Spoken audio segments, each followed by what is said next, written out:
இறையேசுவில் பிரியமான அன்பு சகோதர சகோதரிகளே, இன்று சனிக்கிழமை புனித கன்னி மரியாளுக்கு ஒப்பு கொடுக்கப்பட்ட நாளாக இருக்கின்றது.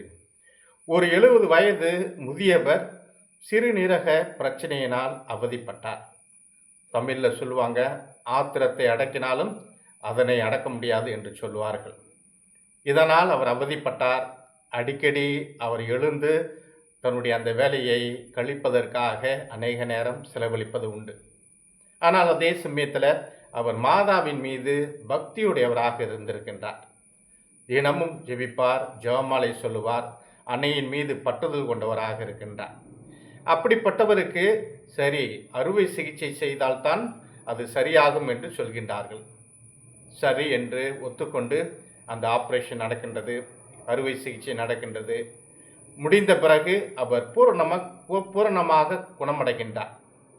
குணமடைந்த பிறகு அவரிடம் கொண்டு வந்து அந்த செலவுக்கான பில்லை கொடுக்கின்றார்கள், மருத்துவ செலவுக்கான பில்லை கொடுக்கின்றார்கள். அதனை பார்த்ததும் அவர் அழுகின்றார். அப்பொழுது அங்கு இருக்கின்ற மருத்துவர்கள் மற்றும் செவிலியர்கள் எல்லாம், ஐயோ, காசு அதிகமாக போய்விட்டது என்று நீங்கள் அழுதுகின்றீர்களா? பரவாயில்லை, கொஞ்சம் நாங்கள் குறைத்து கொள்ளலாம் என்று சொல்லி அவரை தேற்றுகின்றார்கள். அப்பொழுது அந்த பெரியவர் சொல்கின்றார், நான் என்னுடைய மருத்துவ செலவை பார்த்து உண்மையிலே நான் அளவில்லை. ஆனால் 70 ஆண்டுகளாக இறைவன் அன்னை மரியாள் வழியாக எனக்கு எந்த ஒரு மெடிக்கல் பில்லும் கொடுத்ததில்லை, எந்த ஒரு செலவும் எனக்கு வைத்ததில்லை.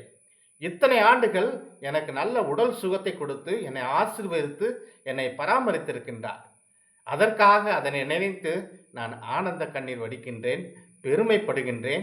அன்னையானவர் எனக்கு செய்த இத்தனை ஆண்டுகள் செய்த புதுமைகளை நினைத்து நான் நன்றி கூறுகின்றேன் என்று அந்த பெரியவர் சொன்னாராம்.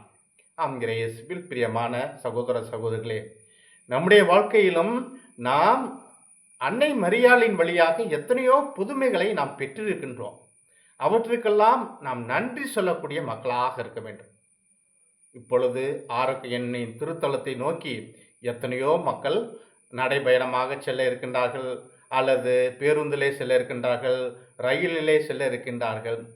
எல்லாரும் அங்கு சென்றாலும் ஒவ்வொரு முறையும் நம்முடைய தேவைக்காக மட்டும் மன்றாடுவதை விட்டுவிட்டு, இந்த வருடம் முழுவதும் எனக்கு கொடுத்த ஆசீர்வாதங்களுக்காக நன்றி. வீடு கட்ட முடியாமல் இருந்தது, வீடு கட்டி முடித்தேன். எனது தீராத வியாதி இருந்தது, வியாதி போனது. என்னுடைய கடன் பிரச்சனை இருந்தது, கடன் பிரச்சனை தீர்ந்தது. மற்றுமாக என்னுடைய வாழ்க்கையிலே குடும்பத்திலே அமைதி, சமாதானம், மகிழ்ச்சி இல்லாமல் இருந்தது. உண்மையான மகிழ்ச்சி, சமாதானம் இருக்கின்றது. இன்னுமாக குழந்தை பாக்கியம் இல்லாமல் இருந்தது, நான் குழந்தையை பெற்றேன் என்று நாம் ஒவ்வொன்றையும் நினைத்து நாம் அன்னை மரியாளுக்கு முதலிலே நன்றி செலுத்தணும். எப்போது பார்த்தாலும் நாம் நமக்கு தேவையானதை மட்டும் கேட்டுக்கொண்டே இருப்பதை விட நாம் அதிகமாக நன்றி செலுத்த வேண்டும். நான் நன்றி செலுத்துவதால் அன்னை மரியாள் உயர்வடைய போவதில்லை. இருந்தாலும் நாம் நன்றியின் வெளிப்பாடு எதை காட்டுகின்றது என்றால், நாம் நிறைவாக இருக்கின்றோம், நாம் இருப்பதை கொண்டு மகிழ்வாக இருக்கின்றோம் என்பதை காட்டுகின்றது. ஆண்டவர் இயேசு கூட தன்னுடைய வாழ்க்கையில பார்க்கின்றோம், 10 தொழுநோயாளர்களை குணப்படுத்துகின்றார்.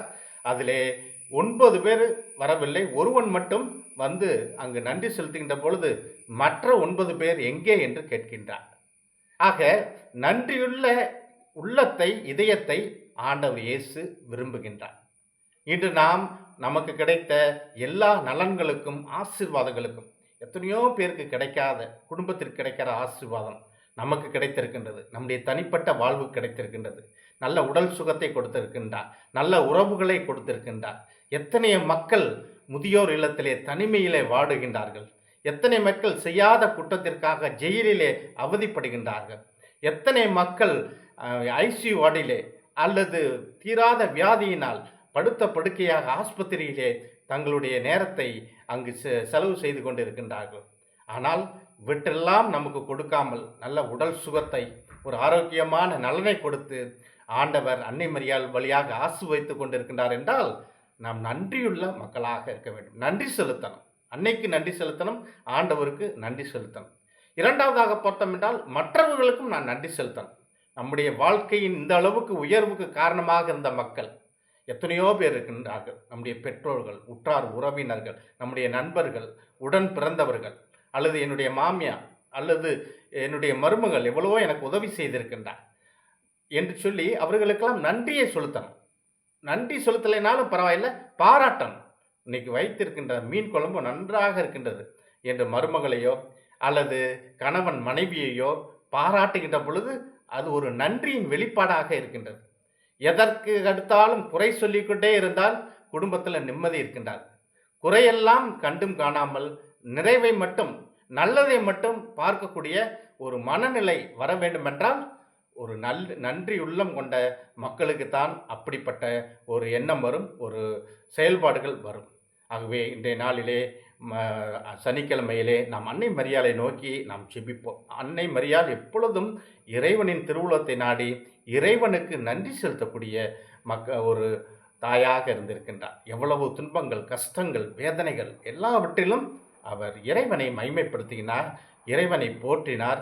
எந்த ஒரு புலம்பலும் இல்லை, குடும்பத்தில் எந்த ஒரு சச்சரவும் இல்லை.